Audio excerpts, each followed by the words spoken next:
বিশ্বনবী বললেন, মোতার প্রান্তে আমাদের মুসলিমদেরকে কোরআনকে পৃথিবী থেকে উৎখাত করার জন্যে আপনার কিনা বেঈমানেরা এসে হাজির হয়ে গেছে। এবার চলো মুসলিম সৈন্য রেডি হও, অভিযান চলছে তবুকে। নাই কোনো অস্ত্র, নাই কোনো শস্ত্র, তোরা নিজের মাল জমা করো। যখনই নবীজির ঘোষণা হলো, নিজের মাল এনে সাহাবীরা মসজিদে নববীতে জমা করছেন। সেই সাথে মেয়েরা তাদের মাল দিতে রয়েছেন, নাকের কানের খুলে দিচ্ছেন। একদিকে সাহাবীরা নিজের ঘরে টুকরি করে খুরমা, খেজুর যা কিছু রয়েছে রসুলের কাছে হাজির করছেন। এই অবস্থা যখন চলছে, আব্দুল্লাহ জুলবাদাজাইন একটা সাহাবীর নাম। এই সাহাবীটা কেমন সাহাবী? এর আব্বা মারা গেছে, মা বিধবা, চাচার কাছে মানুষ হয়েছে, আর চাচার মালের ঢেরি লেগে আছে। চাচা শুধু ঈমান আনার কারণে, চাচা বেঈমান, ভাইটি যা ঈমান এনেছে তাই বাড়ি থেকে তাকে নাঙ্গা করে বের করে দেওয়া হয়েছে। তাকে এমনকি একটা লুঙ্গিও দেওয়া হয়নি। ওই ছেলেটা যখন বের হয়ে যায়, মা একটা কম্বল ছুঁড়ে দিয়েছিল, অর্ধেক কম্বল কোমরে পড়েছে, অর্ধেক গায়ে নিয়ে রসুলের দরবারে হাজির হয়েছেন। মসজিদে নববীতে আসহাবে সুফফা, যে সাহাবীদের কোনো ঘর বাড়ি ছিল না, সংসার ছিল না, জমি জায়গা মাল ধন কিছুই নাই, মসজিদে একদিন নয়, দুদিন নয়, 7 দিন, 10 দিন, 20 দিন উপোস করে থাকতো। সাদাকার খেজুর আসতো, হাদিয়া আসতো, তাই খেয়ে তারা জীবন যাপন করত। আব্দুল্লাহ সম্ভ্রান্ত ঘরের ছেলে, মাল্লার ঘরের ছেলে, শুধু কালেমা আনার কারণে আব্দুল্লাহকে নিয়ে আসহাবে সুফফাদের মধ্যে রয়েছে। আর যখন মসজিদে নববীতে মালের ইবাদত শুরু হয়ে গেছে, দানের ইবাদত শুরু হয়ে গেছে, ইয়া রাসূলুল্লাহ আমারটা নেন, ইয়া রাসূলুল্লাহ আমারটা নেন, আব্দুল্লাহ একবার করে উঠছে আর একবার করে বসছে, মনে মনে ভাবছে, গায়েরটা দিলে গা খালি, নামটা দিলে পাছা খালি, আমি কোনটা দিব রে? আজকে কি এই প্রতিযোগিতায়, এই লিস্টে কি আমার নামটা আসবে না? একটা খেজুরও নাই, জয়মালের উপরে খেজুরটা রেখে দি। এত আফসোস, মনের ভিতরে জোয়ার ভাটা চলছে। এমন সময় আব্দুল্লাহ থাকতে না পেরে রসুলের কাছে এসে হাজির হয়ে গেলেন। ইয়া রাসূলুল্লাহ, ইয়া হাবিবাল্লাহ, আজকের মালের প্রতিযোগিতাতে আমি আব্দুল্লাহকে শরীক হতে মন যেছে, কিন্তু আমার কাছে কোনো মাল নাই যেটাকে দিয়ে আমি শরীক হব। অনেক ভেবে চিন্তে একটা জিনিস খুঁজে পেয়েছি। দয়ার নবী গো, যদি আপনি কবুল করলেন তো কাজে লেগে যায়। বলে কি? বলে আমি আমার জানটাকে আল্লাহকে দিয়ে দিতে চাই। বিশ্ব নবী বললেন, আব্দুল্লাহ কবুল, তুমি রেডি হয়ে যাও। এবার তবুকের ময়দানে যখন সৈন্যরা যেতে শুরু করলেন, আব্দুল্লাহকে রসুলের কাছে দোয়া নিচ্ছেন, ইয়া রাসূলুল্লাহ আমি অভিযানে বের হয়ে গেলাম। বিশ্ব নবী আব্দুল্লাহর ঘাড়ে হাত রেখে বললেন, আল্লাহ আমি আব্দুল্লাহর রক্তকে বেঈমানদের জন্য হারাম করে দিলাম। আব্দুল্লাহ চিৎকার মেরে কেঁদে উঠে বলছেন, ইয়া রাসূলুল্লাহ আমি তো শহীদ হওয়ার জন্য এসেছি, আর আপনি যদি আমার রক্ত হারাম করে দেন তাহলে আমি কেমন করে শহীদ হব? দয়ার নবী গো, এমন সময় বিশ্ব নবী বললেন, আব্দুল্লাহ রে, ইসলামের ব্যাপারে তোমার যা ত্যাগ আছে, তুমি বিছানায় মরলেও শহীদের দলে উঠবে। ওই আব্দুল্লাহ তবুকের প্রান্তে খোলা আকাশের নিচে কয়েকদিন মহড়া থাকার কারণে কঠিন জ্বরে আক্রান্ত হয়ে জীবনের মতো পৃথিবী থেকে বিদায় নেন। আল্লাহর নবী আব্দুল্লাহ জানাজা পড়লেন, আব্দুল্লাহর লাশকে কবর কবরে রাখলেন আর আল্লাহকে বললেন, আল্লাহ আজকে এই রাত্রি পর্যন্ত আমি আব্দুল্লাহর উপরে রাজি ছিলাম, তুমিও রাজি হয়ে যাও। আলহামদুলিল্লাহ نحمده ونستعينه ونستغفره ونؤمن به ونتوكل عليه ونعوذ بالله من شرور أنفسنا ومن سيئات أعمالنا من يهده الله فلا مضل له ومن يضلله فلا هادي له وأشهد أن لا إله إلا الله وحده لا شريك له وأشهد أن محمدًا عبده ورسوله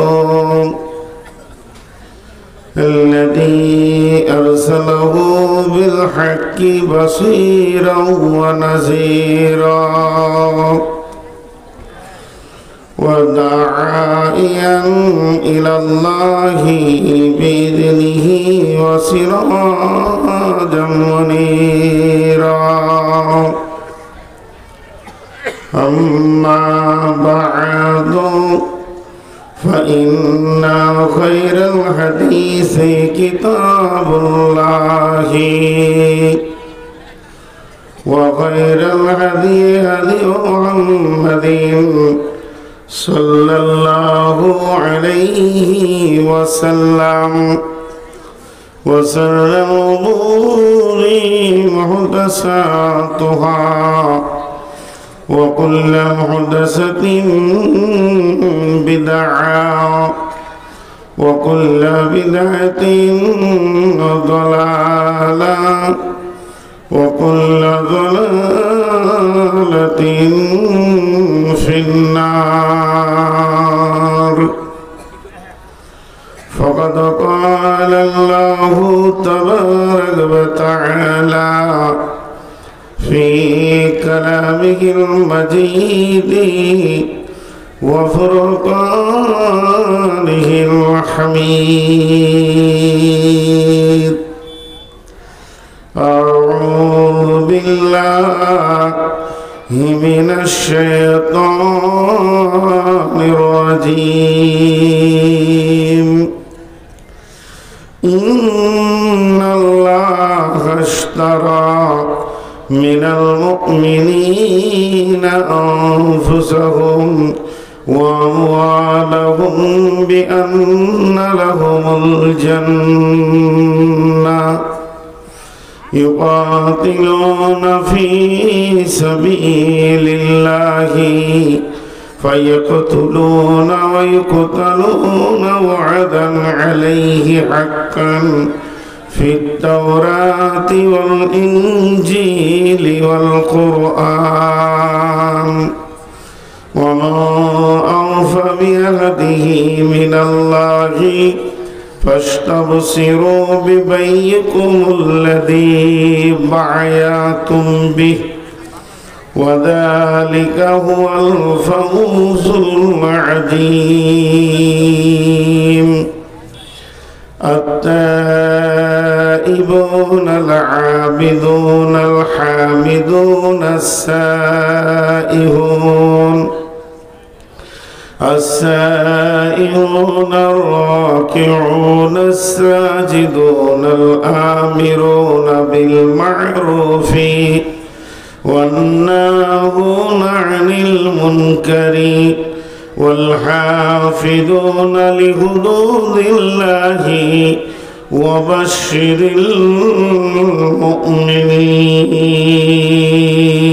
المؤمنين.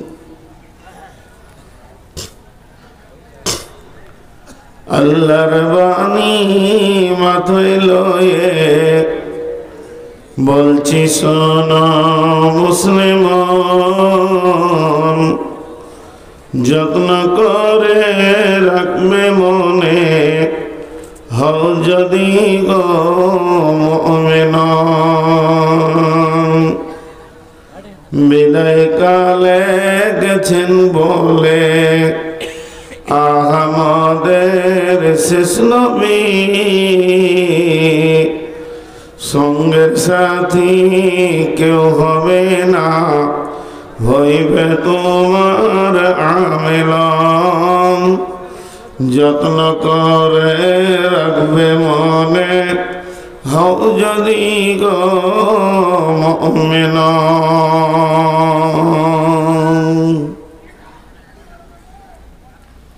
শ্রদ্ধেয় সুযোগ্য আজকের সবার সভাপতি, উপস্থিত আকাশে তারকা সাদৃশ্য আলেম ওলামা বৃন্দ এবং সুপ্রিয় অতিথিবৃন্দ, সামনে আমার দিনদার ইমানদার মুমিন ভাই সকল, পর্দা থেকে শুননেওয়ালি মুমিনা মা ও বোনেরা, প্রশংসা আল্লাহর, গুণগান আল্লাহর, সমস্ত প্রশংসার একমাত্র যিনি হক রাখেন তিনি আল্লাহ। যে মহান মুনিব এখনই প্রতিকূল আবহাওয়াকে আবার অনুকূল করে দিয়েছেন, আমরা সেই মুনিবের দরবারে শুকরিয়া করি আলহামদুলিল্লাহ। দরুদ ও সালাম বর্ষিত আখিরি পয়গম্বর নবী কুল শিরোমণি ইমামুল আম্বিয়া নবী মুহাম্মদুর রাসূলুল্লাহ সাল্লাল্লাহু আলাইহি সাল্লামের উপর আল্লাহুম্মা আমিন, আল্লাহুম্মা সাল্লি আলাইহি, আল্লাহুম্মা বারিক আলাইহি।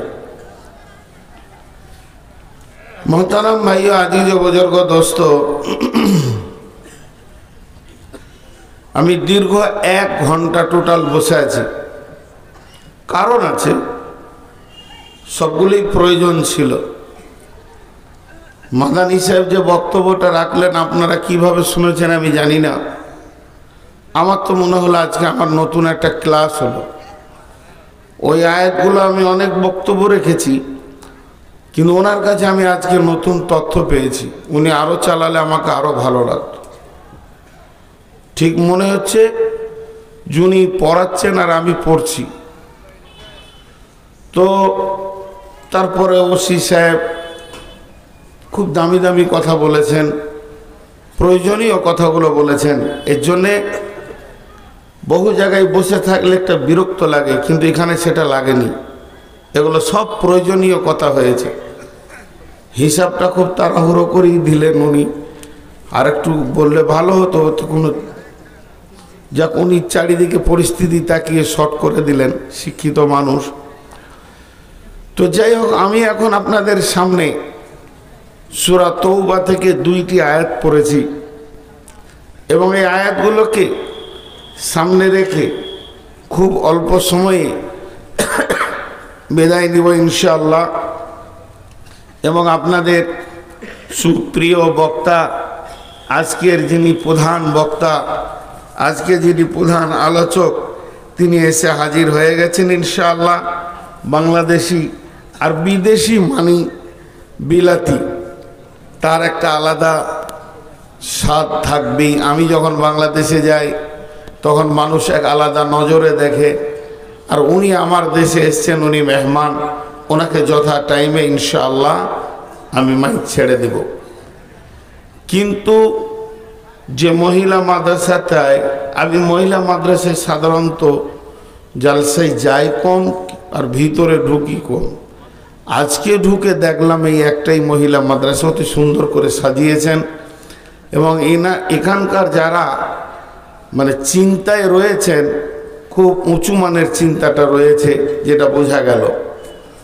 তো যাই হোক, সেই মাদ্রাসা আপনাদের সামনে একটা আজকে এই মথুরাপুরের শুধু এটা নয়, এটা ইনশাআল্লাহ অত্র এলাকার জন্য একটা বড় নিয়ামত হয়ে উঠবে বলে আশা করছি।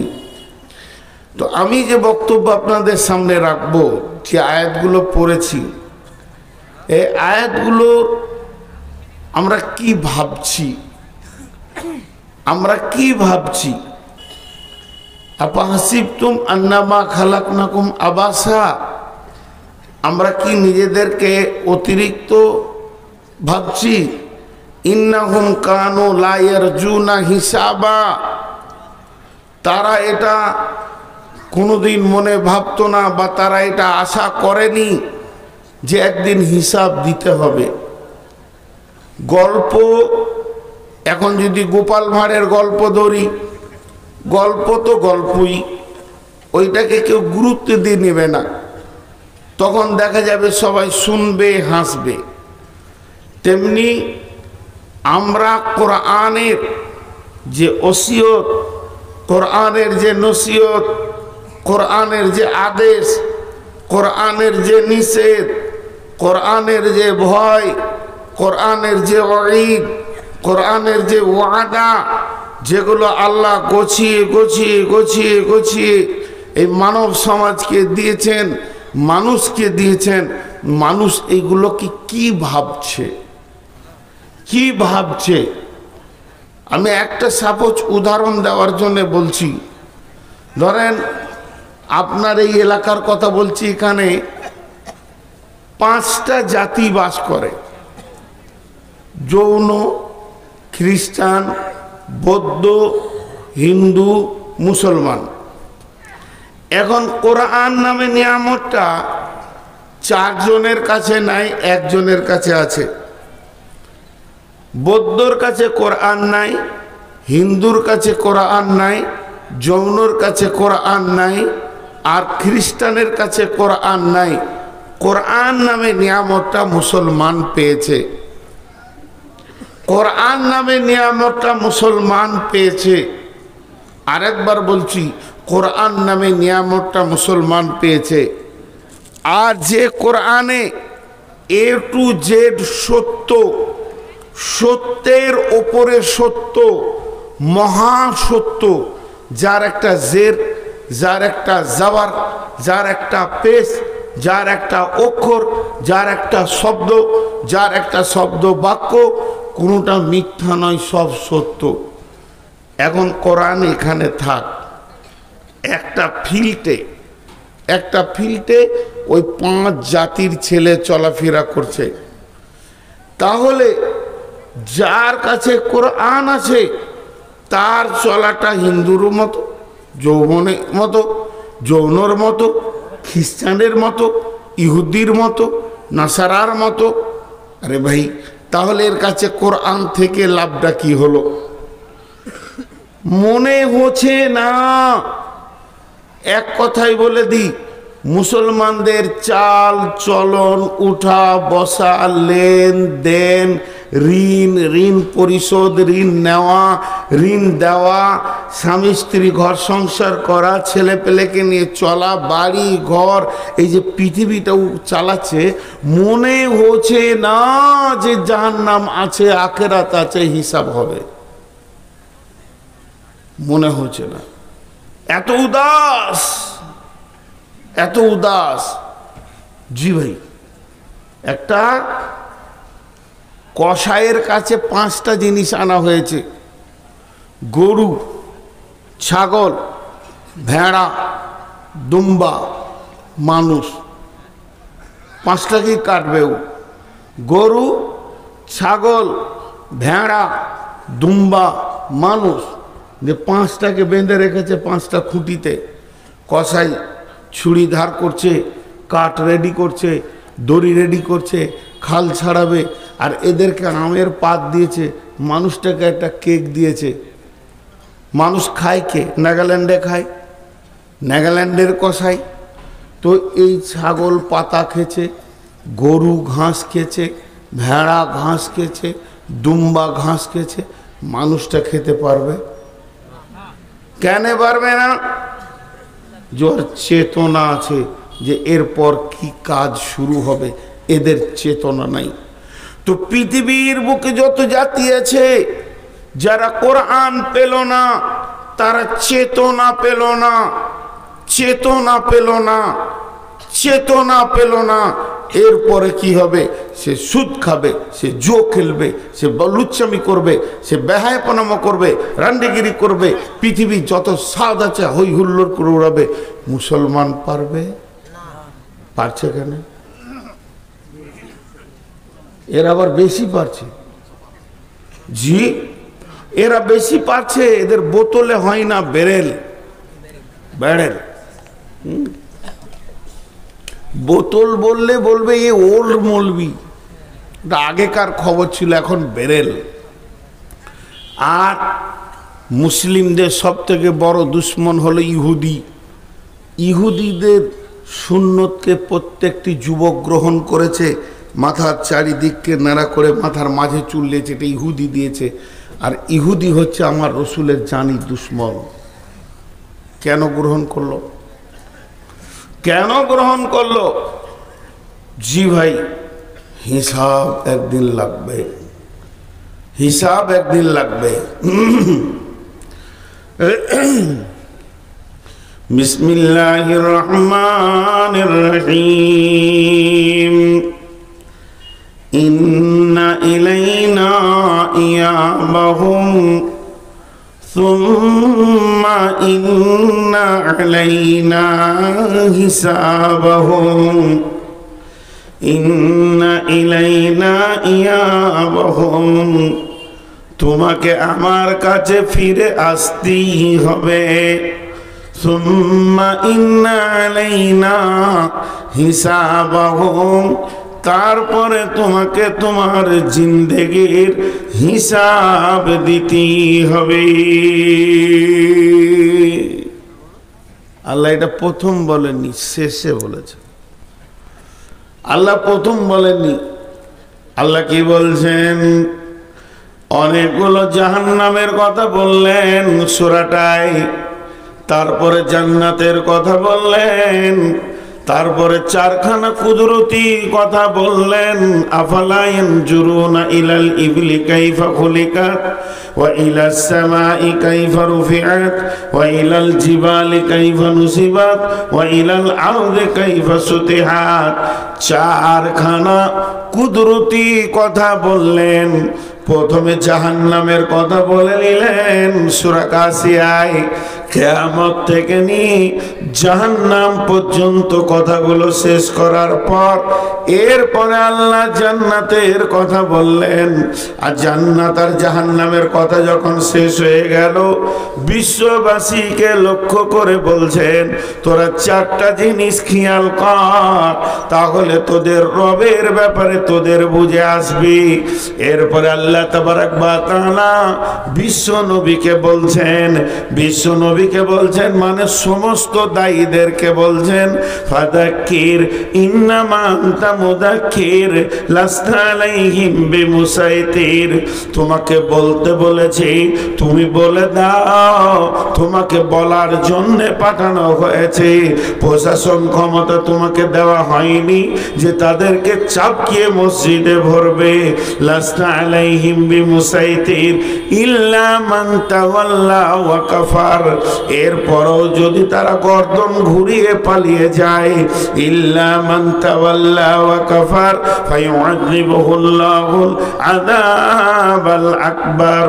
তো আল্লাহ তাবারাক ওয়া তাআলার বড় আযাবের খবর তাদেরকে বলো। সেই আযাব যেদিন ধরবে সেদিন পালিয়ে যেতে পারবে না। আজকে মানানির কথাতে পালিয়ে যাবে, হাবিবুরের কথা শুনে পালিয়ে যাবে, আর কোন আলেমের কথা শুনে পালিয়ে যাবে।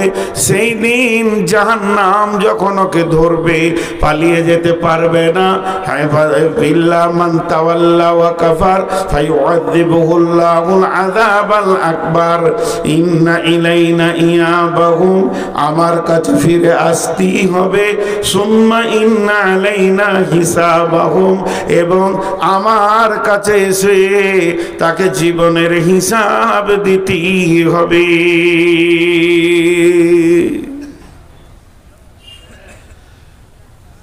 আল্লাহ চ্যালেঞ্জ দিচ্ছে, আসতেই হবে তোকে। তোকে এমন রাস্তায় আমি ছেড়ে দিয়েছি, তুই যেদিকেই যা, যত দৌড়বি দৌড়, শেষকালে এসে কবরে ঢুকতেই হবে। আমি একটা উদাহরণ আপনাদেরকে অনেকবার দিয়েছি যে একজনের একটা কম্বল হারিয়ে গেছে, তো গোরস্থানে যে বসে আছে, তো ওকে জিজ্ঞেস করছে তোমার কি হলো জি, গোরস্থানে কেন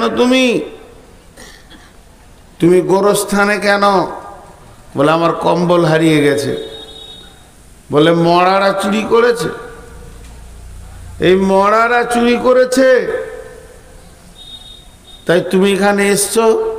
তোমার মাথায় কোনো হুঁশ নাই? চায়ের দোকানে যেখানে 5টা লোক আছে জালসাতে এলান করে দাও যে আমার একটা কম্বল পাওয়া যাচ্ছে না, চুরি হয়ে গেছে, কেউ পেয়ে থাকলে দিয়ে দিয়েন, এটা আমার কম্বল খুব জরুরি কাজের জিনিস। তুমি 5টা লোক যেখানে আছে সেখানে বলো। তোমার হুঁশ নেই? বলছে তোমার হুঁশ নেই? ও আবার ঘুরিয়ে ওকে জ্ঞান দিয়েছে, তোমার হুঁশ নেই? বলে কেন? বলে তারতেও হাঁপ দৌড়তেও হাঁপ। তারতে হাঁপ দৌড়তে হাঁপ, এটা আমাদের বর্ধমানী ভাষা। আপনার গাছে একটা ছেলে আম চুরি করেছে, ওর পেছনে আপনি তাড়তে শুরু করলেন, তাড়তে তাড়তে 3 কিলোমিটার দিয়ে এলেন, বাড়িতে এসে বলছেন কেমন দিলাম? কি দিলেন? ও 3 কিলোমিটার দৌড়েছে, তুমিও দৌড়েছো। চোরও যত দৌড়েছে মালিকও অত দৌড়েছে, লাভ কার হল? তো এই কম্বলওয়ালা বলছে আমি সারা দুনিয়া ওর পেছনে দৌড়ে বেড়াবো না, আমি কবরস্থানে বসে আছি, যত দূর যাবে যাক এখানে ঢুকতে হবে, আমার কম্বল দিয়ে তারপরে ওকে যেতে হবে, ওর পেছনে আমি কেন সময় দিব?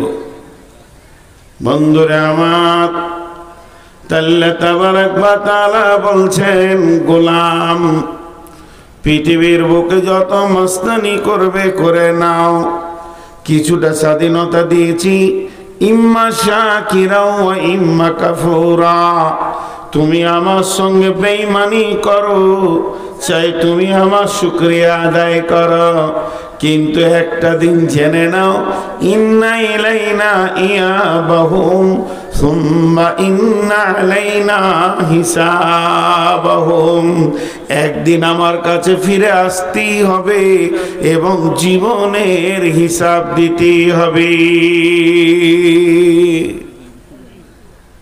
জি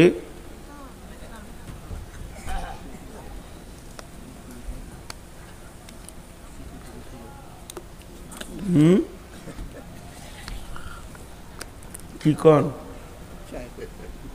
চা এখানে আমি যাওয়ার পর আপনারা তিরমিজি শরীফের হাদিস আছে, আলেমদেরকে জিজ্ঞেস করবেন, আমার যদি ভুল হয় তো বলে দিয়েন ফোন করে যেটা ভুল। লোভনীয় খাবার মানুষের সামনে খেতে মানা করেছেন আল্লাহ রসুল, আর চা হচ্ছে এরকম ঠান্ডার সময় সবারই দরকার। আপনি শুরু করে মারবেন, ওখানে দুজন চুমকে উঠবে, এটা কি করে করতে পারেন আপনি? হ্যাঁ, এটা কি করে করতে পারেন? বেশ কিছু কথা আছে, এতিমের সামনে ছেলের গালে চুমা দিও না, আর বিধবার সামনে স্বামীর বড়াই করিও না, ভোকার কাছে রুটি ঝুলিয়ে রাখিও না। এগুলো মানুষ বোঝে কম। এখানে স্টেজে আছে, গরম গরম মারছে, আর ওরা যেন পাপ করে এসেছে নিচে বসে আছে। জি, এটা আমি পছন্দ করি না। অতএব আমি যখন চলে যাব তারপর আপনারা চায়ের বেরেল নামিয়ে দেবেন, দেখাবেন। একটা কথা আপনাদেরকে বলে রাখি, সেই হাদিসের মধ্যে আছে এটা, কেন কেন একটা শব্দ আছে, কেন এই শব্দটাকে আগে ভালো করে জেনে নেন। লিমা আরবিতে বলবে কেন, লিমা, এটা কেন, এটা কেন, এটা কেন, এটা কেন। তো পৃথিবীতে যত কেন আছে, যত মানুষ আপনাকে কেন বলবে, সব কেনকে বুদ্ধি দিয়ে টপকিয়ে দেওয়া যাবে। কথার বোঝাতে পারলাম? আমি এই জালসায় আসিনি, আমি জালসায় আসিনি, আবার 10 দিন পর কোনো জালসায় পাশে এসেছি ডিহে বরজে, আপনারা গিয়ে ধরেছেন, আমাদের মথুরাপুর জালসায় এলেন না কেন? আমি চট করে একদম পাক্কা সুন্দর করে মিথ্যা কথা বলে দিলাম, খালু শ্বশুর মরে গেছিল, কি করবেন আমার? হ্যাঁ, মিথ্যা বলে ঝুঠা বলে কুবুদ্ধি করে পৃথিবীর যত কেন আছে টপকিয়ে দেওয়া যাবে, যাবে কি যাবে না? কিন্তু আল্লাহকে, আল্লাহ যদি বলে কেন তুই এলি না, কেন তো আমার খালু শ্বশুর মরেছে, আল্লাহ জানে কি জানে না? লো, তো আল্লাহর কাছে কেন টপকানো যাবে না, বাস এটা মাথায় রেখে দেন। এবার আসেন, আল্লাহ যদি কেন বলে, নবীজি বলছেন সঙ্গে সঙ্গে উম্মত রে তুমি জেনে নাও তোমার ঠিকানা জাহান্নাম হয়ে গেছে। ইন্না ইলাইনা ইয়াবাহুম সুম্মা ইন্না আলাইনা হিসাবাহুম, আমার কাছে ফিরে আসতেই হবে এবং হিসাব দিতেই হবে। ওই হিসাব দিতে দিতে দিতে দিতে কিয়ামতের মাঠে যার আমল নামাতে আল্লাহ একবার বলে দেবে কেন, তো নবীজি বলছেন সঙ্গে সঙ্গে উম্মত তুমি জেনে নাও তোমার ওই কেনটাকে বোঝানোর ক্ষমতা আর নাই। পৃথিবীর এমন ব্রেন নাই যে আল্লাহর কেনটাকে বুঝিয়ে দেবে। যখনই আল্লাহ কেন বলে দিয়েছেন সঙ্গে সঙ্গে জেনে নিতে হবে আমার ঠিকানা জাহান্নাম,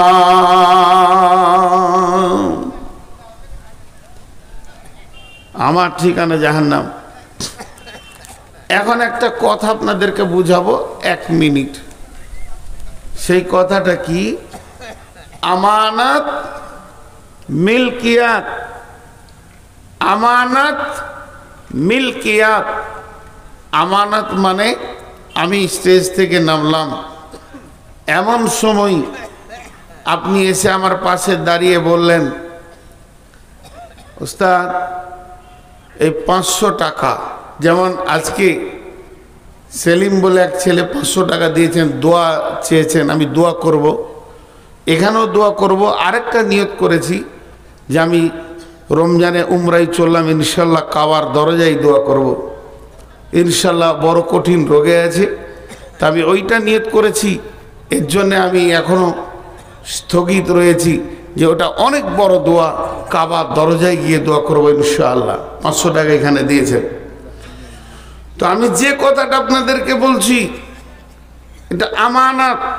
একজন এসে আমাকে 500 টাকা দিল, দেওয়ার পরও বলছে এই টাকাটা আমি আপনাকে দিলাম, আপনি মিষ্টি টিষ্টি খেলেন, এই যে দিলেন মাদানী সাহেব 2টা মেয়েকে টাকা দিলেন, এটা আমানত নয়, মিলকিয়াত। ওদেরকে দিয়ে দেওয়া হলো, মিষ্টি খাও, আর কিছু খাও, চা খাও, চানা খাও, যা খাবে খাও। কিন্তু আমি নামছি আর আমার এই ভদ্রলোক নিয়ে এসে বলছেন আপনি বাড়ি যাবেন? বলে হ্যাঁ। বলে আমার ছোট ছেলেটা পিচকুড়ি মাদ্রাসায় পড়ে, এই 500 টাকাটা ওকে দিয়ে দেবেন। এটা কি? আমানত। ওটা আমি খরচা করতে পারবো? পারবো না, আমানত। তো যেমন টাকা আমানত রাখা যায়, সোনা আমানত রাখা যায়, রূপা আমানত রাখা যায়, জমি জায়গাও আমানত রাখা যায়, ধান চাল আলু পেঁয়াজ আমানত রাখা যায়। 2 দিনের 10 দিনের জন্যে আমি হাটে গেছি, মাল বেশি হয়ে গেছে, একটু দরকার আছে, কারো কাছে ভাই এটা আমানত রাখলাম, 1 ঘন্টা পর নিব, আমানত রাখা যায়। যতগুলো আমানত আপনার মাথাতে আমি ঢুকালাম তার মধ্যে 2টো নতুন ঢোকান, জিন্দেগি ভি আমানত হ্যায়, जिंदगी भी আমানত হ্যায়। আমার জীবনটা আমার নয়, এই জীবনটা কার? আল্লাহ। আমি ক ঘন্টা ক সেকেন্ড পৃথিবীতে থাকবো এটা আল্লাহ আমাকে দিয়েছেন জীবনটা। আমি পৃথিবীতে যেদিন মায়ের পেট থেকে এসেছি আর যেদিন আমার নিঃশ্বাসটা বন্ধ হবে, আমি পৃথিবী থেকে যেদিন চলে যাব, আমাকে হয়তো 70 বছরের জিন্দেগি দিয়েছেন আল্লাহ, এটা আমানত। এটা কোথা দিতে হবে? এই টাকাটা নাইলে ওনার ছেলেকে আমি দিয়ে দিব, জিন্দেগিটা কোথা দিব? আল্লাহ বলে দিয়েছেন। তেমনি মাল আমানত, মাল আমানত, এটা কোথা দিব? আল্লাহ বলে দিয়েছেন। এখন আপনারা সকলে যিনি মুসলমান নিজেকে মনে করেন একবার মুখ খুলে বলেন সকলে আমার সঙ্গে, আশহাদু আল্লাহ, শাহাদাত কালেমা পড়ব, সকলে বলেন ইনশাআল্লাহ, আশহাদু আল্লাহ ইলাহা ইল্লাল্লাহু ওয়া আশহাদু আন্না মুহাম্মাদান আবদুহু ওয়া রাসূলুহু। কে পড়ে নাই হাত তুলেন? না, এতগুলো লোক পড়বে আর সাউন্ড হবে না। যে পড়ে নাই সে হাত তুলবে। জোরে বলেন সকল একবার, আশহাদু আল্লা ইলাহা ইল্লাল্লাহু ওয়া আশহাদু আন্না মুহাম্মাদান আবদুহু ওয়া রাসূলুহু। আমরা যতজন এটা পড়ে নিলাম, এখন আমরা বিক্রি হয়ে গেলাম। মুসলমানের জান আর মুসলমানের মাল মুসলমানের নিজের নয়, সম্পূর্ণ আল্লাহর। আল্লাহ তাবারাক ওয়া তাআলা বলছেন, ইন্নাল্লাহা আশতারা মিনাল মুমিনিনা, নিশ্চয় আল্লাহ মুমিনের কাছ থেকে কিনে নিয়েছেন আনফুসাহুম ওয়া আমওয়ালাহুম বিআন্না লাহুমুল জান্নাহ, তার জানকে এবং তার মালকে জান্নাতের বিনিময়ে।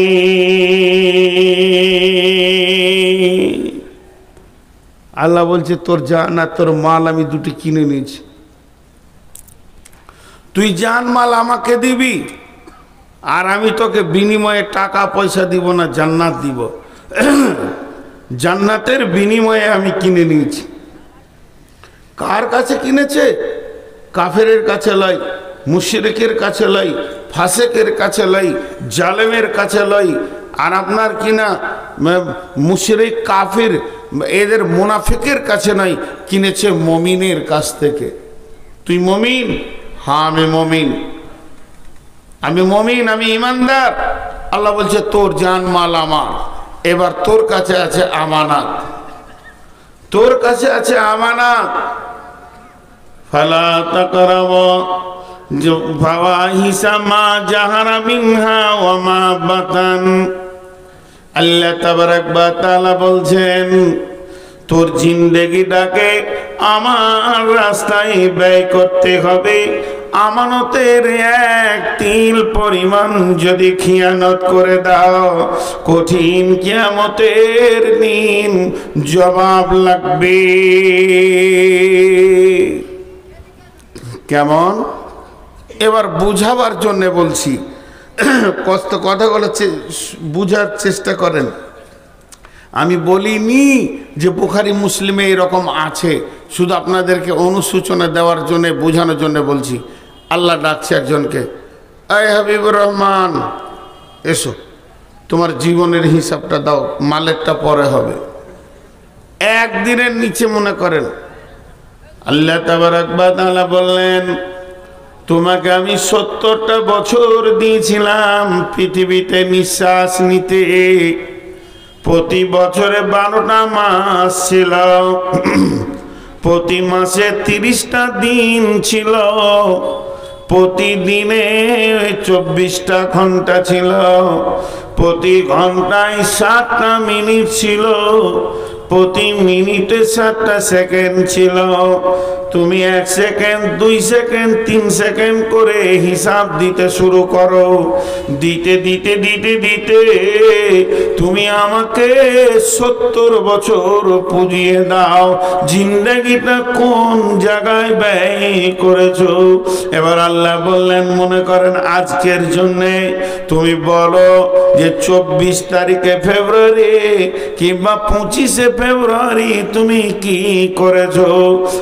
আমি বলতে শুরু করলাম, আল্লাহ ফজরের সালাত পরে ঘুমিয়ে গেছিলাম, সারা রাত জলসা শুনেছি, উঠতে আমার 10টা বেজে গেল, নাস্তা করলাম, মাঠে গেলাম, কাজে গেলাম, দোকানে গেলাম, জোহরের সময় ফিরলাম, আর একটু আমি রেস্ট করলাম, এরপরে আসরের পর দোকান খুললাম কিংবা মাঠে গেলাম।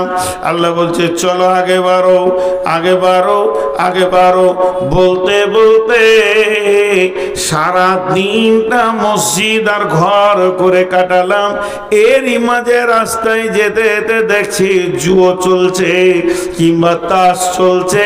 ওই জায়গায় গিয়ে শুধু একবার দাঁড়িয়েছি, 30 সেকেন্ড, 1 মিনিটও নয়। আল্লাহ ওখানে একবার দাঁড়ালাম, শুধু আল্লাহ বলে দিলে কেন কেন?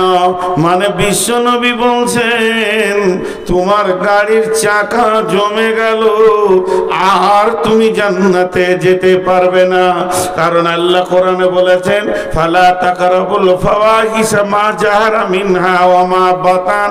ওরে আমার লোক, মুমিন লোক, তোদেরকে যারা আমি জান মাল কিনে নিয়েছি, আমার জানটা পৃথিবীতে হাটে ঘাটে মাঠে বাজারে দোকানে ক্ষয় করবি, খবরদার যেখানে প্রকাশ্যে দিনের বেঈমানি কাজ চলছে, কাবিরা গোনা চলছে, জুয়া চলছে, তাস চলছে, লুবু চলছে, দাবা চলছে, লুচ্ছামি চলছে, বেশ্যাগিরি চলছে, সুদ চলছে, ওই জায়গায় মুমিন তুমি দাঁড়াবে না, ওই জায়গায় তোমার দাঁড়ানো নিষেধ।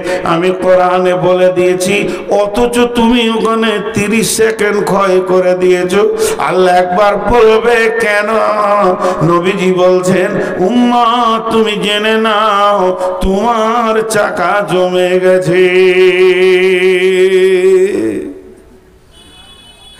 এটা জানের হিসাব,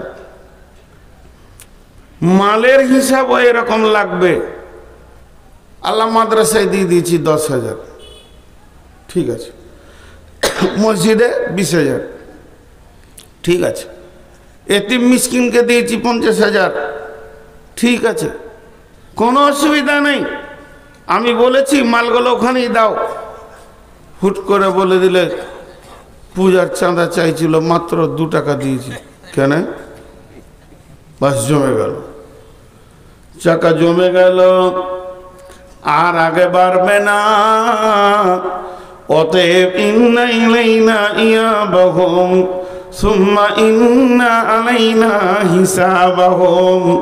আল্লাহ তাবারাক ওয়া তাআলা বলছেন আমি মুমিনের জান, মুমিনের মাল জান্নাতের বিনিময়ে কিনে নিয়েছি।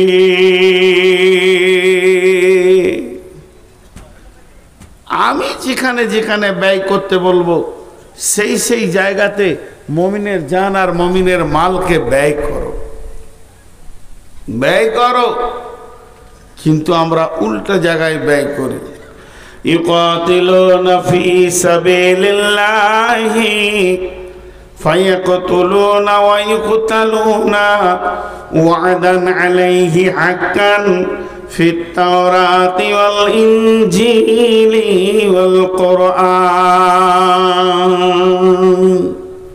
আল্লাহ কত বড় কথা বললেন। রব্বুল আলামিন বলছেন যে আমি তোমার জান মাল কিনে নিয়েছি। ইকাতিলুনা ফি সাবিলিল্লাহি, তুমি আল্লাহর রাস্তায় কতল করো। ফায়াকতুলুনা ওয়া ইউকতালুনা, প্রয়োজন হলে তুমি নিজের মাথা দাও, না হলে কারো মাথা নাও। মেন হচ্ছে আমার দিনকে বাঁচাতে হবে। আমি আমার দিনের জন্য তোমাদেরকে পাঠিয়েছি। হে মুমিনের দল, যে দিক থেকে আমার দিন বাঁচবে ওটাই করতে হবে। প্রয়োজনে তোমার জান যাবে, প্রয়োজনে তুমি জান নেবে, থাকতে হবে আমার দিন। আল্লাহ তাবারাক ওয়া তাআলা বলছেন, বিবাইয়ুকুমুল্লাযী বায়াতুম বি, কে এমন আছো আমার সঙ্গে ব্যবসা করবে, আমি তার সঙ্গে বিজনেস করতে রাজি আছি, আমি তাকে আপনার শেয়ার পার্টনার নেব, সে আমার সঙ্গে বিনিময়ে বিজনেসে বসবে। আমি এটা ওয়াদা করেছি, তওরাতে করেছি, ইনজিলে করেছি, কোরআনেও করেছি। হে মুমিন, তোমার জান মাল আমার, আর আমি দিয়ে দিব তোমাকে জান্নাত। অতএব মুমিন, তুমি নিজের মালের ব্যাপারে নিজেকে স্বাধীন মনে করিও না, আর নিজের জানের ব্যাপারেও নিজেকে স্বাধীন মনে করিও না।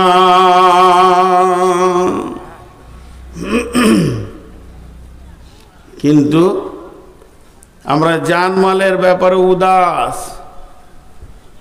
উদাস উদাস, খেয়ালই নেই। আমাদের কি হয়, একটা ভিখারি এসছে, 1 টাকা চাইছে।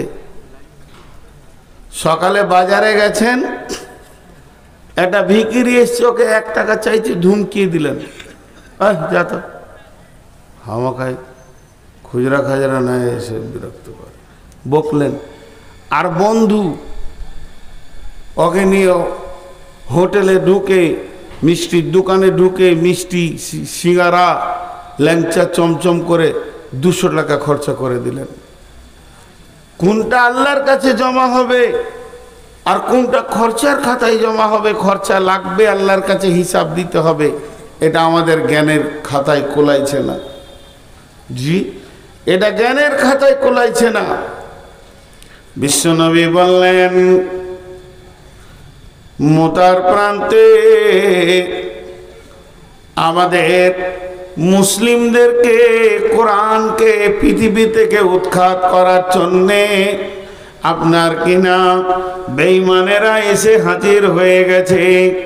এবার চলো মুসলিম সৈন্য রেডি হও, অভিযান চলছে তবুকে, নাই কোনো অস্ত্র, নাই কোনো শস্ত্র, তোরা নিজের মাল জমা করো।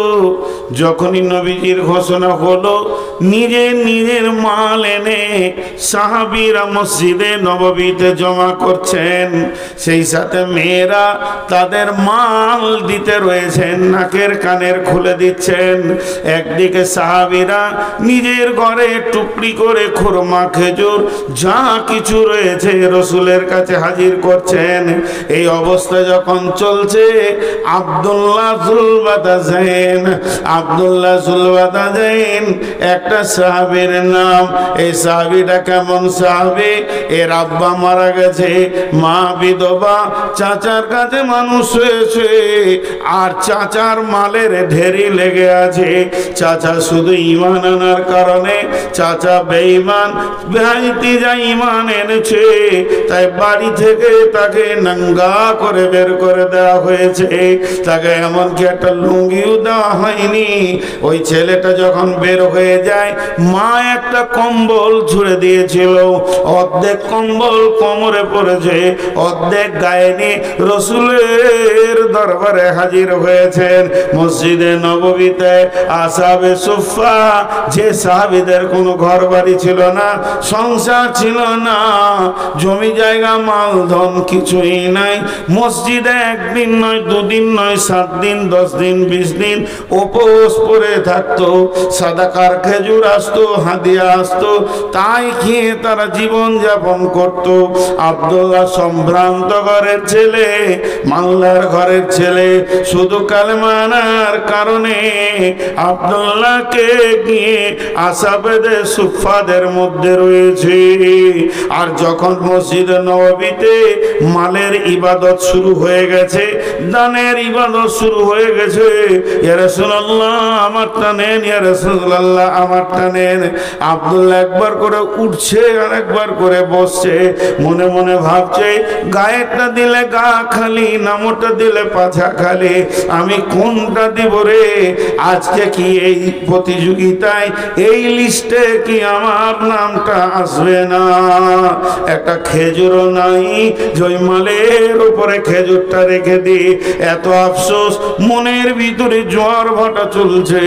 এমন সময় আব্দুল্লাহ থাকতে না পেরে রাসূলের কাছে এসে হাজির হয়ে গেলেন। ইয়া রাসূলুল্লাহ, ইয়া হাবিবাল্লাহ, আজকের মালের প্রতিযোগিতাতে আমি আব্দুল্লাহকে শরীক হতে মন যেছে, কিন্তু আমার কাছে কোনো মাল নাই যেটাকে দিয়ে আমি শরীক হব। অনেক ভেবে চিন্তে একটা জিনিস খুঁজে পেয়েছি। দয়ার নবী গো, যদি আপনি কবুল করলেন তো কাজে লেগে যায়। বলে কি? বলে আমি আমার জানটাকে আল্লাহকে দিয়ে দিতে চাই। বিশ্ব নবী বললেন আব্দুল্লাহ কবুল, তুমি রেডি হয়ে যাও। এবার তবুকের ময়দানে যখন সৈন্যরা যেতে শুরু করলেন, আব্দুল্লাহকে রাসূলের কাছে দোয়া নিচ্ছেন, ইয়া রাসূলুল্লাহ আমি অভিযানে বের হয়ে গেলাম। বিশ্ব নবী আব্দুল্লাহর ঘাড়ে হাত রেখে বললেন, আল্লাহ আমি আব্দুল্লাহর রক্তকে বেঈমানদের জন্য হারাম করে দিলাম। আব্দুল্লাহ চিৎকার মেরে কেঁদে উঠে বলছেন, ইয়া রাসূলুল্লাহ আমি তো শহীদ হওয়ার জন্য এসেছি, আর আপনি যদি আমার রক্ত হারাম করে দেন তাহলে আমি কেমন করে শহীদ হব? দয়ার নবী গো, এমন সময় বিশ্ব নবী বললেন, আব্দুল্লাহ রে, ইসলামের ব্যাপারে তোমার যা ত্যাগ আছে, তুমি বিছানায় মরলেও শহীদের দলে উঠবে। ওই আব্দুল্লাহ তবুকের প্রান্তে খোলা আকাশের নিচে কয়েকদিন মহড়া থাকার কারণে কঠিন জ্বরে আক্রান্ত হয়ে জীবনের মতো পৃথিবী থেকে বিদায় নেন। আল্লাহর নবী আব্দুল্লাহ জানাজা পড়লেন, আব্দুল্লাহর লাশকে কবরে রাখলেন, আর আল্লাহকে বললেন, আল্লাহ আজকে রাত্রি পর্যন্ত আমি আব্দুল্লাহর উপরে রাজি ছিলাম, তুমিও রাজি হয়ে যাও। সবাই যে স্টেজ থেকে পালালো জি না, ওই যে তাহলে হয়ে গেছে, আপনারা বি থাকলে হবে। কুড়ি দাও গো, উঠে দাও। বাংলাদেশিকে নিয়ে আসেন।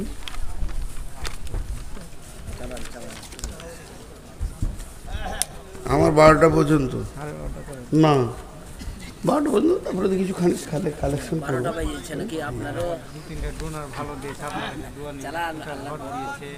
খুব শুনেছি, ওইগুলো শুনে মনটা ভরলো না। ওই ফাঁকা জায়গাতে আপনি আমি গিয়ে বসবো, যে আপনি বাংলাদেশকে নিয়ে আসেন, আমি 12টা ছাড় কালেকশন করবো, 12টা পর্যন্ত বাইন করে কালেকশন করবো। ওনাকে আনেন, ওরা আবার সোনো পাউডার পড়ে বাংলাদেশের, 1.5 ঘন্টা লাগে, আর আমরা ঘুম থেকে উঠেই দৌড়ি। হ্যাঁ জি, কি বললেন? জি, তো না না, একটা অত দিল আমার ছোট লাই, 12টা চালাবো একটা ছোট দিন। আমি বেশি দিতে চাইছি, ওরা কম দিতে চাইছে।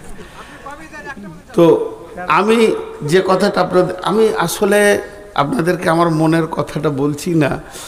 দীর্ঘ 18-19 বছর জালসা করছি বলে চালাতে পারছি, কিন্তু মানুষ তো, আমি তার ফেরেশতা নই, আমারও তো অসুখ বেসুখ আছে। গত 2 দিন আগে জ্বরে আক্রান্ত ছিলাম, তাছাড়া নূর মোহাম্মদের গলা বসে না, এত কষ্ট এই জায়গায়, ব্যথার ওষুধ খেয়েছি তাও থামছে না। তো প্রতিদিন আপনাদের একদিন, আমার প্রতিদিন। তো আমাকে কেউ ভালোবাসে না, এটা আমি জানি।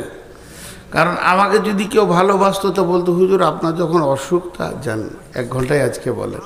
খুব কম লোক ভালোবাসে। জি, তো না এটা কথা না, এটার নাম ভালোবাসা না। আল্লাহ ভালো তো বাসি সবাইকে রে বা, কেন বলতে হয় না, কষ্ট দিতে হয় না মানুষের মনে। মানুষ যখন বলে যে আমার অসুস্থ, তো আচ্ছা ঠিক আছে আধা ঘন্টা কম বলে। মাদানী ভাই তো বলে গেলেন আপনি 12টা পর্যন্ত চালান, তারপরও তো আমি খানিক চালাবো ইনশাল্লাহ। আপনি বাংলাদেশিকে নিয়েছেন তো কি বললাম যে আব্দুল্লাহর চিন্তা ভাবনাটা দেখেন যে আমার জানটা লেগে যাক। তো আল্লাহ রসুল কি দোয়া দিলেন কবরে দেওয়ার পর? এই আল্লাহ, আমি আব্দুল্লাহর উপরে রাজি ছিলাম, তুমি রাজি হয়ে যাও। আচ্ছা, এখানে গাড়ির ড্রাইভার কে কে আছেন? 4 চাকা নয় 2 চাকাও হলে কে কে মোটরসাইকেল চালাতে পারি? হ্যাঁ, মাশাআল্লাহ, আলহামদুলিল্লাহ। আপনারা বলেন, গাড়ি কোনোদিন আপনার কাছ থেকে গিয়ার চায় যে আমাকে এই গিয়ারটা দেন? কিন্তু দক্ষ ড্রাইভার গাড়ির গতি এবং রাস্তা দেখে বুঝে নেই যে এখন কোন গিয়ারটা চাইছে, গাড়িকে এখন কোন গিয়ারটা লাগবে। তো এইটা হলো সাহাবীদের চিন্তা চেতনা। ওরা চোখে দেখে বুঝতে পারত যে আল্লাহ এখন আমার কাছ থেকে কি চাইছে, আমার জানটা চাইছে না আমার মালটা চাইছে। ওরা বুঝতে পারত। আর আমাদেরকে জালসা করে করে গরম করতে হচ্ছে কি হচ্ছে না, কিন্তু ওদের ওটা ছিল না, কারণ ওরা দিনের দক্ষ ড্রাইভার ছিল। তবে এখনকার ছেলেকে মাশাআল্লাহ বিয়ে দেওয়ার পর শ্বশুর বাড়ি কবে যেতে হবে, নাকে বলবো না মুখে বলবো, দেখেন ও বললে ছেড়ে দাও, ই দিলে ছেড়ে। খেয়েছি আমি, একে ঝাল লেগেছে, ই পানি খাওয়াইছে। কতবার ওই যে কি একটা গান আছে গো, ভুলে গেলাম। তো যাই হোক, পরে হচ্ছে। তো সাহাবীরা বুঝতে পারতেন। একটা ঘটনাতে আপনারা বুঝে নেবেন, ওহুদের যুদ্ধে রাসূলুল্লাহ সাল্লাল্লাহু আলাইহি ওয়াসাল্লাম লোহার বর্মা পরেছিলেন, শরীরটা ভারী ছিল। জি, এমন সময় আল্লাহর নবী মহড়া দিচ্ছেন। মাঝে দুটো কথা বলেনি, বক্তব্য বন্ধ করে। আপনারা দোয়া করবেন, রমজানে ইনশাআল্লাহ সাহারি মক্কায় গিয়ে খাবো। টিকিট হয়ে গেছে আমাদের। আমরা 9 তারিখ সকালে উঠে যাচ্ছি, 10 তারিখে ওদের সাহারি হবে, 11 তারিখে রোজা হবে সৌদিতে। তো যদি কেউ উমরা করতে চান বা হজ, মক্কা মদিনার ইতিহাসে এই ওহুদের কথাটা বললি আমার চোখে পানি আসে। যতবার ওহুদের প্রান্তে গিয়েছি, মানে আমি যে সব জানতা তা নয়, আমাকে কানে ধরে পড়াবে 20 বছর এরকমও আছে। তো একটা ছোট্ট ঘটনা আপনাদেরকে, এটা দামি কথা, মাঝে বলে নিচ্ছি, ভুলে যাব। আমি যখন ওহুদের প্রান্তে যাচ্ছি আস্তে আস্তে, আমার সঙ্গে কাফেলাতে 63টা লোক আছে। তো যতই আরবি জুব্বা পরে থাকুক, চেহারাতে বাঙালিদেরকে বাঙালি মনে হবে, বিহারিদেরকে বিহারি মনে হয় খানিকটা।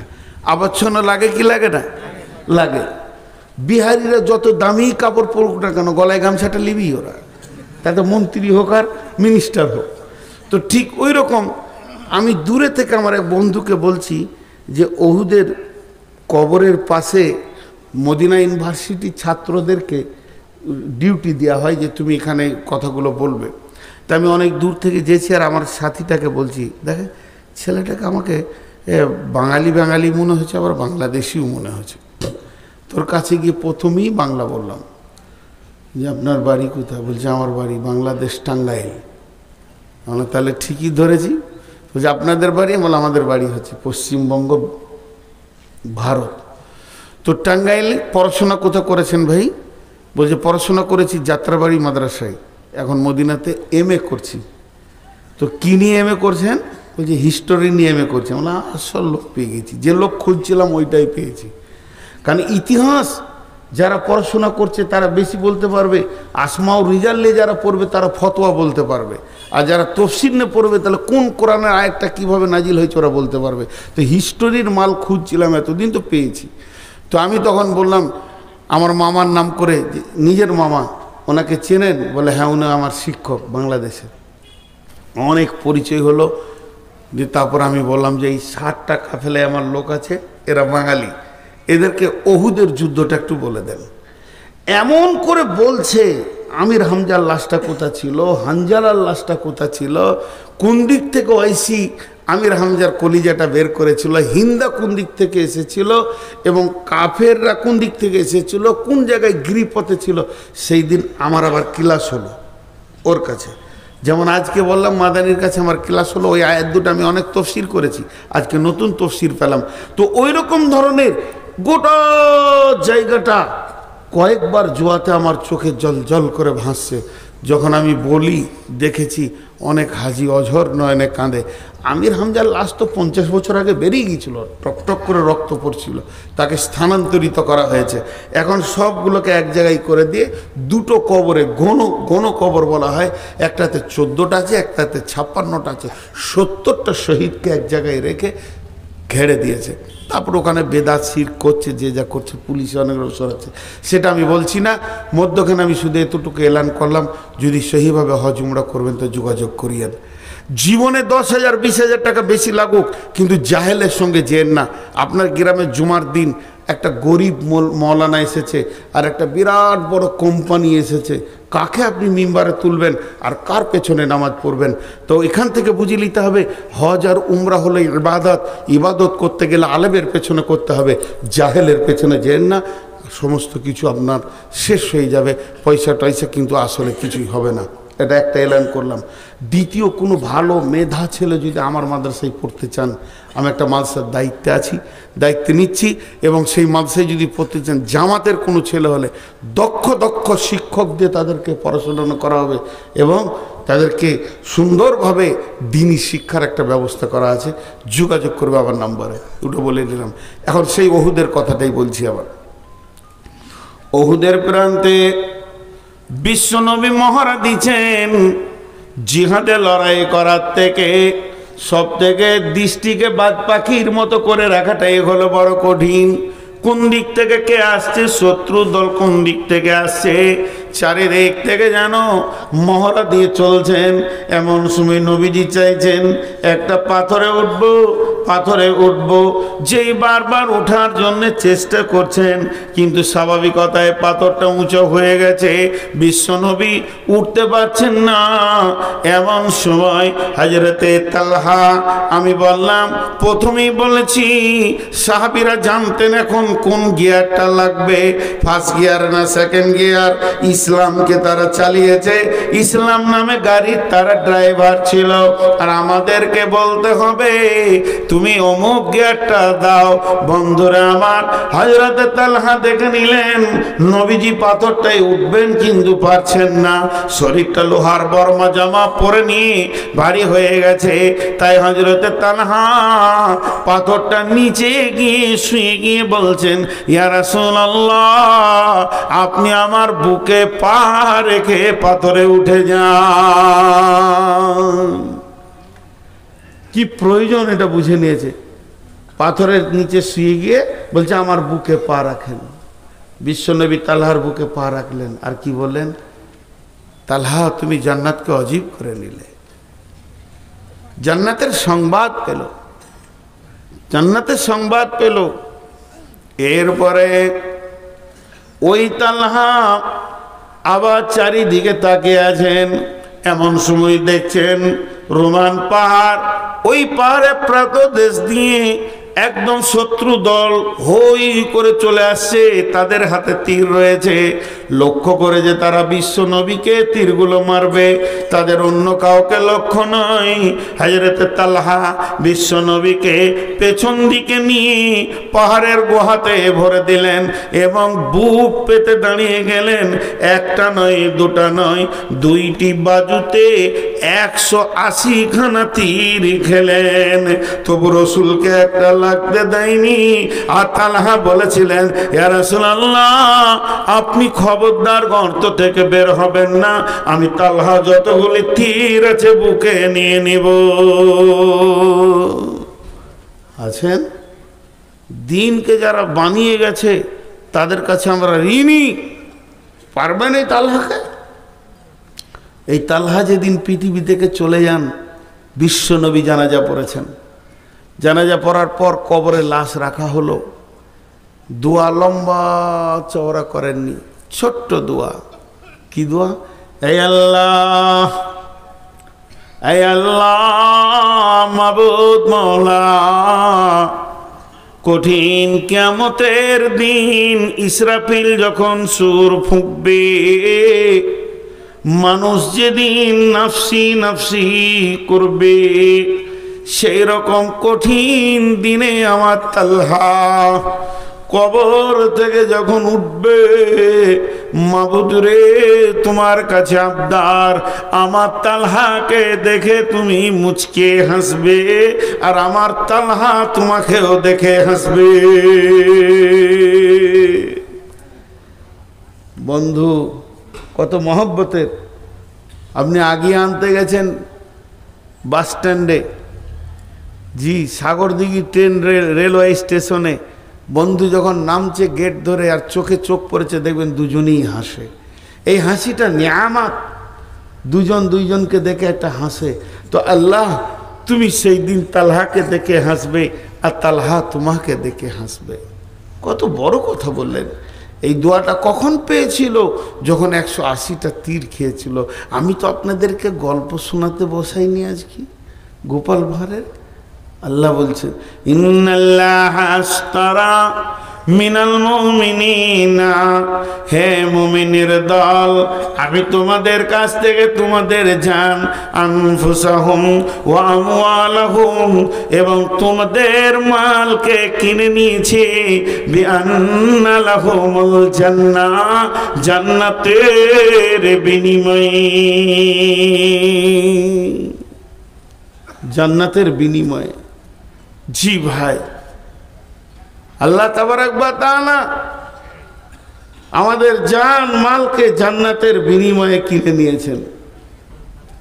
তো এটা আমরা বুঝি না। আল্লাহ বলছে বলো তোমাদের মধ্যে 8টা গুণ আমি পাবো, আত-তাইবুনাল আবিদুনাল হামিদুন সাইহুনার রাকিউন সাজিদুন আমিরুন বিল মারুফি والناهون عن المنكر والحافظون لحدود الله وبشر المؤمنين। আল্লাহ মুমিনদেরকে সুসংবাদ দিলেন, তোমাদের 8টা গুণ হতে হবে। এই গুণগুলো যেন তোমাদের ভিতরে থাকে। আত-তাইবুন, তোমরা তওবা করনে वाला হয়ে যাও। গুনাহ হয়ে গেছে, তওবা করো, আল্লাহর কাছে কাঁদো। তওবা এমন একটা জিনিস, আল্লাহ বলছেন ইয়া আইয়ুহাল্লাযীনা আমানু, হে ঈমানদারেরা, তুবু ইলাল্লাহি তাওবাতান নাসুহা, আসা রাব্বুকুম আইয়ুকাফিরা আনকুম সাইয়্যাতিকুম ওয়া ইউদখিলাকুম জান্নাতিন তাজরি মিন তাহতিহাল আনহার।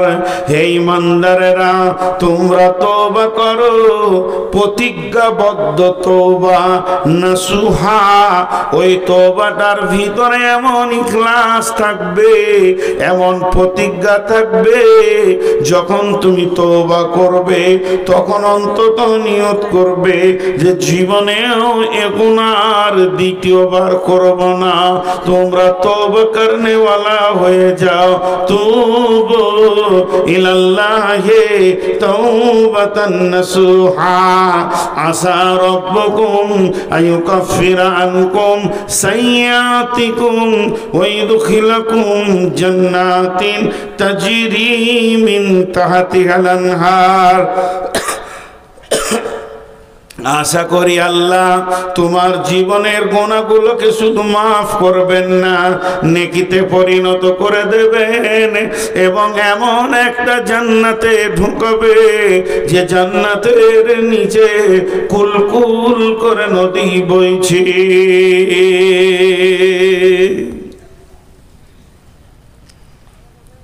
গুনার কারণে মানুষ জাহান্নাম যাবে না। গুনাহ করেছে এর জন্য মানুষ জাহান্নামে যাবে না। কিয়ামতের মাঠে ধরেন আমাকে জাহান্নামের ফেরেশতা টানছে, যদি গায়ে বল থাকে একটু মার থাপড় আর কানে, জাহান্নাম কেন নিয়ে যাবি তুই? তোর বাপের জান্নাত, জান্নাত তো আমার, তোর, আমার আল্লাহর জান্নাত। আল্লাহ বলে কি? বলে তোমার ফেরেশতাতে ধরেছে। বলে কেন? বলে জাহান্নাম যেতে হবে। তা আল্লাহ বললো যা জাহান্নামে। যদি বান্দা জিজ্ঞেস করে কেনে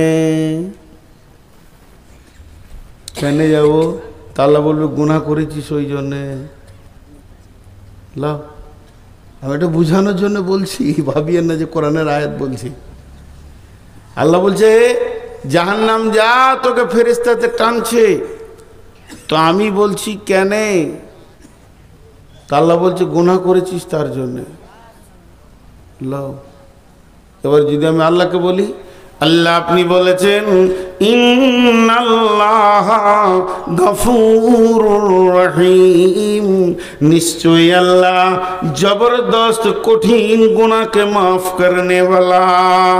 আপনি কোরআনে বলেছেন মাফ করনে वाला, আর আল্লাহ রাসূল বলেছেন কুল্লু বানি আদমিন খাত্তা, প্রত্যেকটি বানি আদম ভুলের মধ্যে ডুবে আছে। আমাদেরকে যখন বানানো হয়, একটা ঘরকে সিমেন্ট দিয়ে ঢালাই করা হচ্ছে, তোর মধ্যে রড আছে, পাথর আছে, সিমেন্ট আছে, বালু আছে, সিমেন্টে কেমিক্যাল আছে, কেমিক্যাল না থাকলে এমন জমবে না। আপনি যখন মানুষকে বানান, মানুষের ভিতরে পাপ করার মতো গুণটা দিয়ে বানিয়েছেন। এটা মানুষ পাপ করবে, তওবা করবে, পাপ করবে, তওবা করবে। গুণটা যদি আপনি না দিতেন তো আমরা তো পাপ করতাম না। আল্লাহ তাবারাক ওয়া তাআলাকে তিনখানা জিনিস ভালো লাগে। এক নম্বর হচ্ছে আমার গোলাম আমাকে ছাড়া কাউকে ডাকবে না, অন্য কাউকে সাজদা করবে না, এটা আমাকে ভালো লাগে। আল্লাহ বলছেন আমাকে দ্বিতীয় নম্বর ভালো লাগে, আমার গোলাম আমার বরত্ব বয়ান করবে, আমি তার কাছে আমার ছাড়া অন্য কেউ বড় নয়। তিন নম্বরে আমাকে ভালো লাগে আমার গোলাম যখন গুনাহ করে দুইটি চোখে পানি বের করে, তখন আমাকে ওই সময়টা এত ভালো লাগে, গুনাহগুলোকে আমি নেকিতে পরিণত করে দিই। শুধু তাই নয়, আমার রব কত বড় মেহেরবান, 70 বছরের কঠোর পাপীকেও তিনি মাফ করতে রাজি আছেন। তাহলে যাদের মাবুদ এত মেহেরবান, তার গোলাম কেমন করে জাহান্নাম যাবে?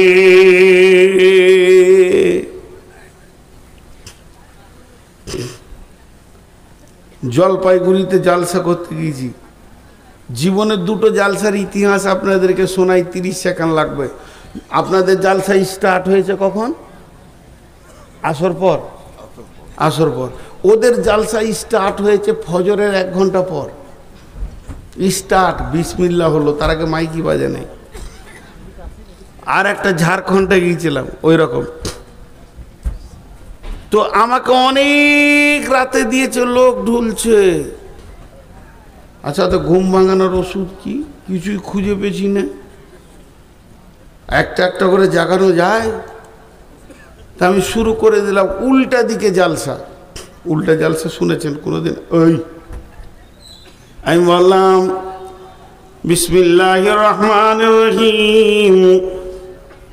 আল্লাহ তাবারাক ওয়া তাআলা কালাম পাকের মধ্যে বলছেন নামাজ পড়তে হবে না, রোজা রাখতে হবে না, হজ করতে হবে না, যাকাত দিতে হবে না, জেনা করো, বেবিচার করো, বেপরদা থাকো, সুদ খাও, জুয়া খেলো, লুটে লাও, মার্ডার করো, রাস্তায় রাহাজানি করো, ছিনতাই করো, যে যাকে পারবে মারো, লুটো, গাঁজা খাও, মদ খাও, কিছুই হবে না।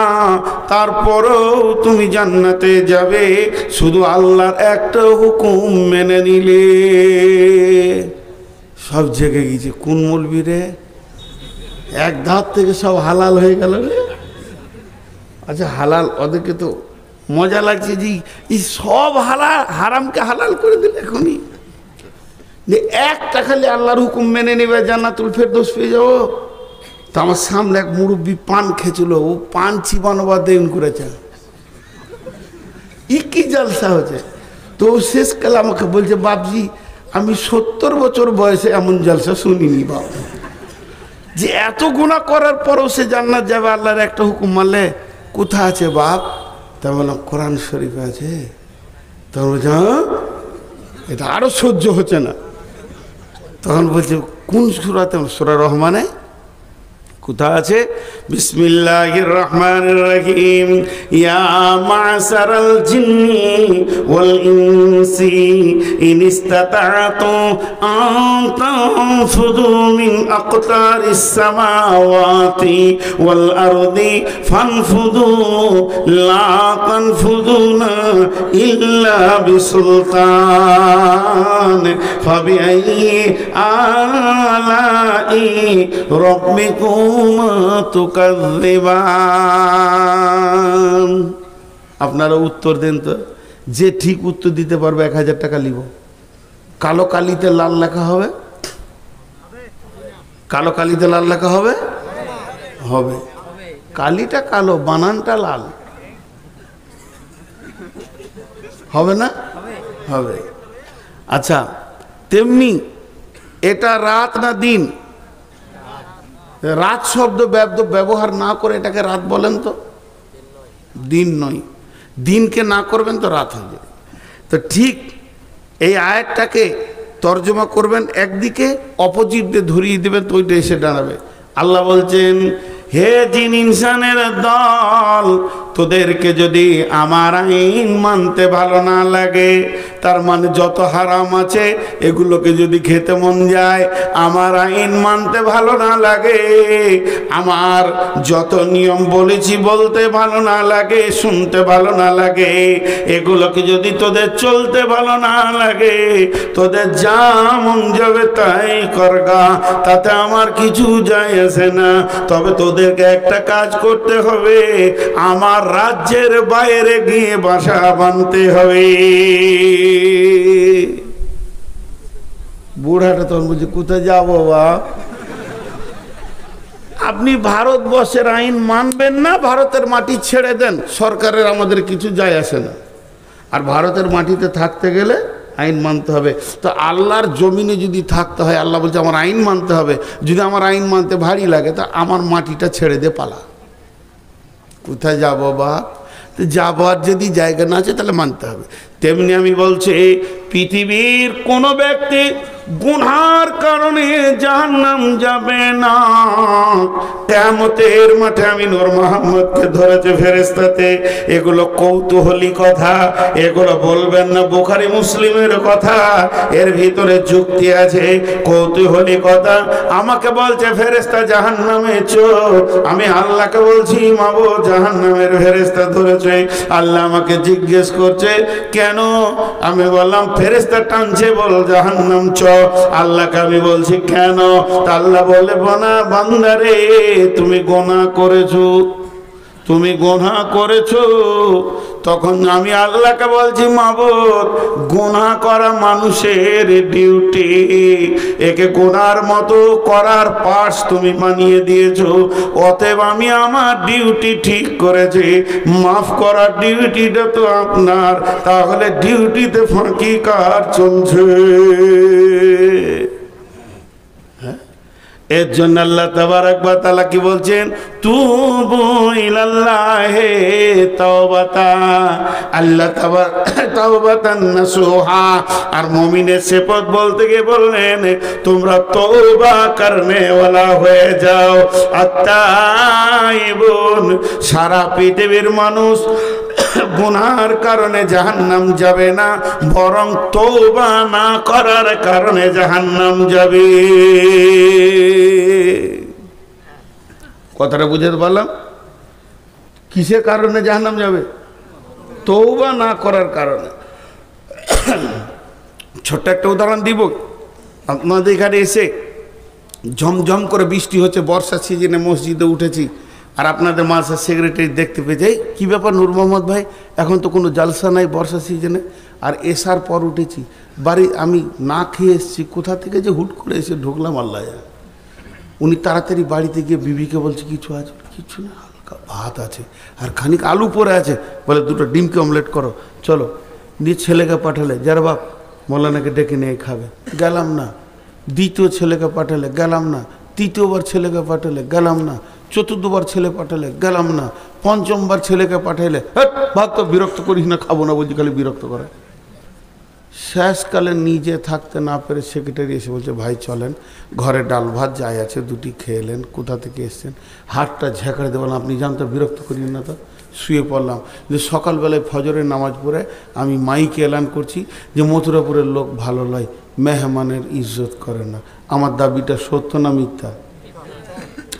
আল্লাহ বলছে, গোলাম গুনাহ তুই করবি, মাপ আমাকে করতে হবে, এটা আমার জানা আছে, তোকে জানিয়ে দিতে হবে না।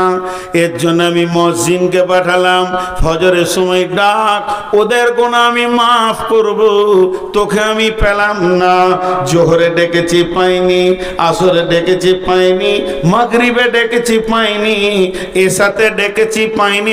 আয় আয় আয়, গুনাহ মাপ নিয়ে চলে যা। আমি আমার ডিউটি করেছি।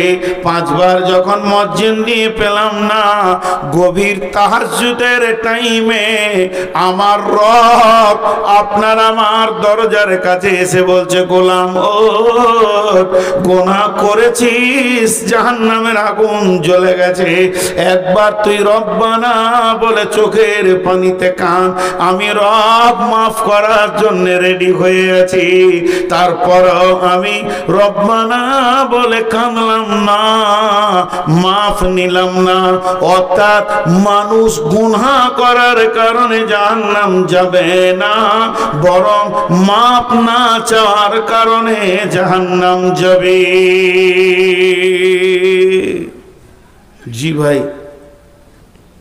বিদেশি বক্তা যে বয়সেরই হোক, কোনো বক্তাকে বসিয়ে রেখে আমি বক্তব্য রাখি না। আজকে দুটা কথা বলে নিলাম, খালি দুটি লোক দেখতে চাইছি, 20,000 আর 50,000, 10,000 দাঁতা কে আছেন, মাত্র 3 মিনিট দেখব, দিয়ে ছেড়ে দিব। আল্লাহর গোলাম কেউ আছেন? জি। আর একজন বলেছেন, ওনার জন্য আমি ইনশাল্লাহ দোয়া করছি, আল্লাহ ওনার রোগকে ভালো করে দেন, বলেন আল্লাহুম্মা আমিন। পেটের কঠিন রোগে ভুগছেন, আল্লাহ তার শেফায়ে কামেলা দান করুন, আল্লাহুম্মা আমিন। শেফায়ে আজেলা দান করুন, আল্লাহুম্মা আমিন। আর পৃথিবীর বুকে আল্লাহ তাবারাক ওয়া তাআলা তাকে সুস্থ জীবন দান করুন, আল্লাহুম্মা আমিন। এবং দিনের ওপরে চলার তৌফিক দান করুন, আল্লাহুম্মা আমিন। বাকি ইনশাআল্লাহ আমি কাবার দরজায় দোয়া করব। খুবই ওনার কথাটা আমার মনে লেগেছে। বাপ মায়ের নামে মাশাআল্লাহ 500 টাকা দান করেছে। আমি 1000, 2000, 5000, 3 মিনিট থাকবো, মাত্র 3 মিনিট। কেউ আছেন আল্লাহর গোলাম? জি। এই দোয়া নিয়ে অনেক ভেজাল চলছে, হাত তুলে না তুলে। এখন কোথা যাব? জি, সেলিম হোসেন, কোথা বাড়ি? পোলাডাঙ্গা। সব 200 টাকা নোটগুলো কোথা থেকে বেছে নিচ্ছ তুমি? মাশাআল্লাহ, দেন মাশাআল্লাহ। আব্বার নামে কত আছে? হ্যাঁ, 5,000। আর মায়ের নামে 5,000। ও ভাই, ও সোনামানি কেটে পড়লো, বেনামিতে দেন। জি। আর কেউ আছেন? আপনি আব্বার নামে 5,000 দিলেন, মায়ের নামে দেন 5,000। দেবেন না? মায়ের উপর রাগ আছে? হ্যাঁ খেপা, মা যে মাকে 15,000 দিতে হবে, তো আব্বা 5,000 হিসাবের দান। কত? 5 মানে 5,000। আর কত? পকেটে নাই? 100 টাকাও নাই? ভাড়ার টাকাটাও নাই? নিয়ে যান 200 টাকা। মাশাআল্লাহ, 3,000।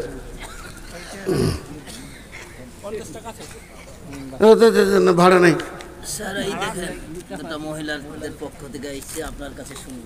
না, কোন ফতোয়ার উত্তর দিন না, ও মহিলাদের কথা উত্তর দিই না। আজকে আমি সব ভালো লেগেছে, কিন্তু আপনাদের কাছে আমি কোনো প্রশ্নের উত্তর দিই না, জানি না।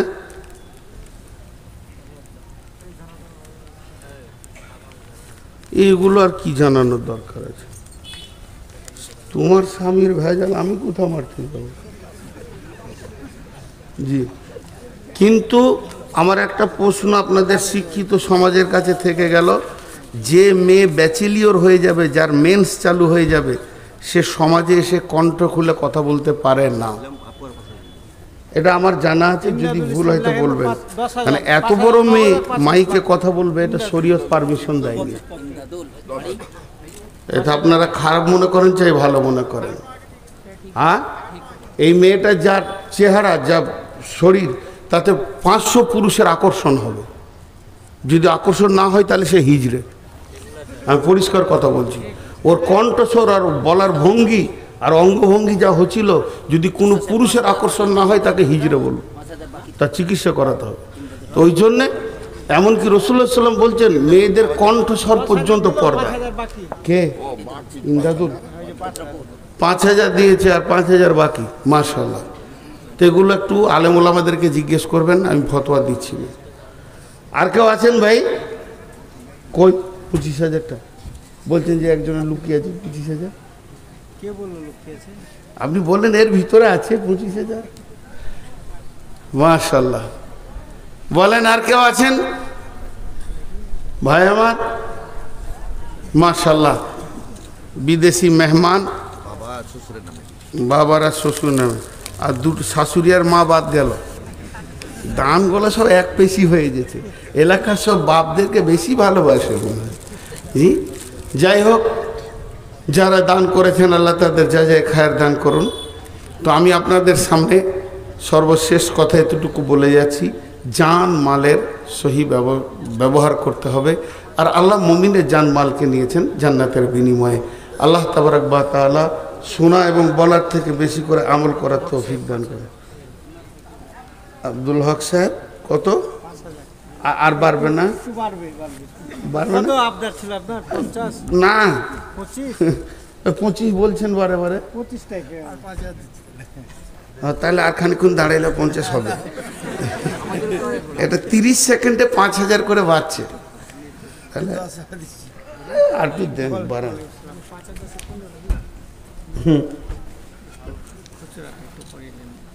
খুচরা হবে কি করে?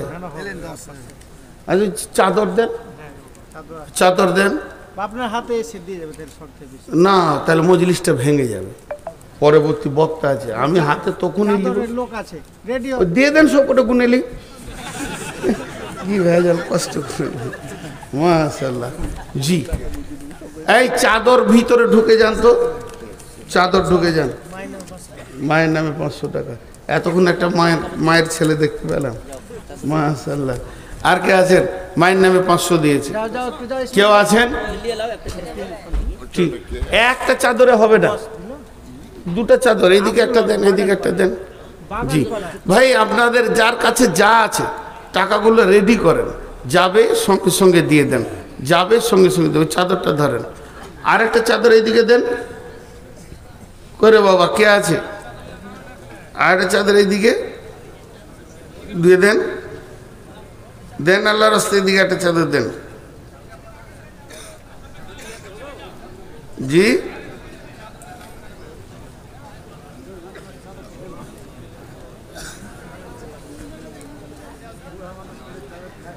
চাদর দুটো তিনটে না দিলে হবে না, চাদর একটা দিলে হবে না, চাদর একটা দিলে হবে না। ইসমাইল ধর, ইসমাইল ধর, ইসমাইল।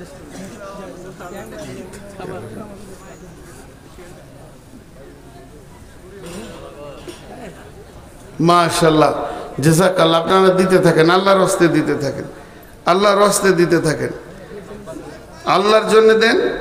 আব্বার নামে অসুস্থ 100 টাকা। আব্বার নামে অসুস্থ। এই আল্লাহ, যতগুলি দান এই পর্যন্ত এসেছে, হ্যাঁ দাদার নামে যতগুলি দান এই পর্যন্ত এসেছে, মাবুদ সমস্ত দানগুলি তুমি কবুল করে নাও। আল্লাহ তুমি এদের বদলা দাও। যে যা নিয়তে দান করছে আল্লাহ নিয়তকে তুমি পুরা করে দাও। হায়াতে তৈবা দাও, রুজি রোজগারে তুমি বরকত দাও। আল্লাহ তুমি হালাল উপার্জন করা তুমি তৌফিক দাও। মাবুদ গো, তোমার বান্দারা তোমাকে ভালোবেসে দান করছে, রুজি রোজগারে তুমি বরকত দাও। কঠিন কিয়ামতের দিনে নবীর হাতে পানি পান করা তৌফিক দিও। চলে গেটের সামনে চলে, এ আল্লাহ কঠিন কিয়ামতের দিনে নবীর হাতে বাণী পান করো তৌফিক দাও, তোমার রহমতের ছায়াতে দাও। এলাই জিবিল বাস সব্বিন নাস ওয়াসফিয়ান তাসাফি লা সিফা ও ইল্লা সিফাউকা সিফা লা ইগাদিরু সাকামা। মাবুদ গো, তোমার এক বান্দা কঠিন রোগে ভুগছে আল্লাহ, পেটের রোগ বড় কঠিন রোগ। এ আল্লাহ তুমি রোগে শেফায়ে কামেলা আজেলা দান করো।